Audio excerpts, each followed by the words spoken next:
Justin Pearson is a Tennessee state representative.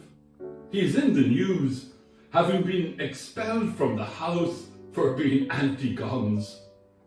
Justin is an excellent orator, and one of his speeches appeared this week on social media with the tagline, "An early Easter sermon." It's worth listening to.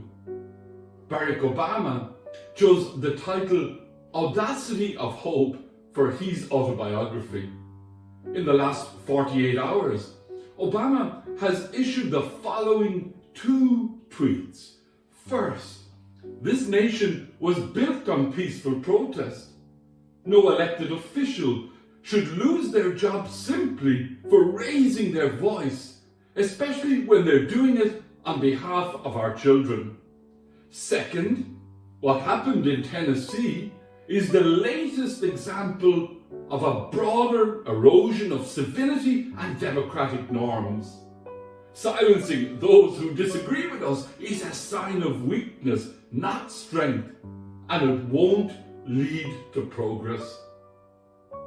The family of Fia O'Connor, a 4-year-old girl who died during the week from cancer and was buried in Wexford yesterday, this family had to take to social media to try and receive the help and support needed to allow Fia receive palliative care so that she could die at home. Movingly, Fia died peacefully in her mommy's arms this week at home. How can we speak of hope when a culture of guns is seen as normative? Is it possible to speak of hope when a little beautiful 4-year-old girl is stolen from her family by cancer? During my Lenten reading, I once again read about Sister Ita Ford, a Maryknoll sister, one of 4 American women killed in El Salvador in 1980. Sister Ita prayed sometime before she died as follows: "Am I willing to suffer with the people here? The suffering of the powerless, those who feel impotent?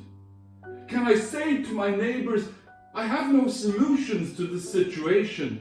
I don't know the answers, but I will walk with you, be with you. Can I let myself be evangelized by this opportunity? Can I look at and accept my own poorness and learn from other poor ones?" From a completely different perspective, the German-born spiritual writer Eckhart Tolle argues, when you fully accept that you don't know, you give up struggling to find answers with a limited thinking mind, and that is when a greater intelligence can operate through you.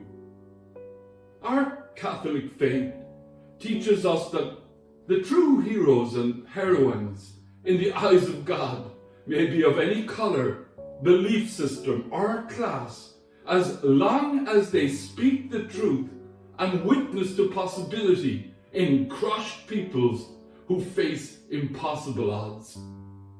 Furthermore, our Catholic faith stresses that compassion is always the hallmark of the risen Christ. Henry Neumann, the Catholic spiritual writer, asserts, "Compassion asks us to go where it hurts. It means full immersion in the condition of being human." Rowan Williams, the former head of the Anglican Church, says something similar in a slightly different way, noting if we refuse to be flesh, we become less than human. Obama's memorable book title originated in a sermon by Pastor Jeremiah Wright, in which he reflected on G.F. Watts' painting Hope. In thinking of families who lose children to guns or cancer, it is helpful to recall the poet Seamus Heaney's words, "Human beings suffer, they torture one another, they get hurt and get hard, No poem or play or song can fully right a wrong inflicted and endured. It is also good to act on the insight shared by Nguyen that compassion asks us to go where it hurts.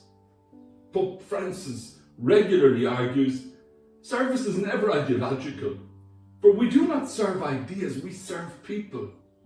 Francis leads by example. At 86, a few days after leaving hospital, he washed this week the feet of 12 inmates from the Casa del Marmo juvenile prison in Italy. The Acts of the Apostles, Colossians, and John's Gospel all affirm that God is the foundation of hope.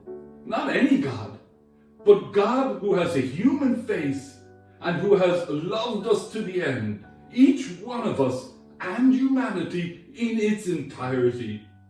Peter and the other disciple discover when they stop running that the seeds of Easter are unlimited. Sister Ita Ford, in her powerlessness, discovered a helpful insight. Pope Francis and Henry Nouwen motivate us to be attentive to those who are hurting. The seeds of Easter are unlimited and they can blossom everywhere. That is the reason for our hope, even in the midst of great sadness.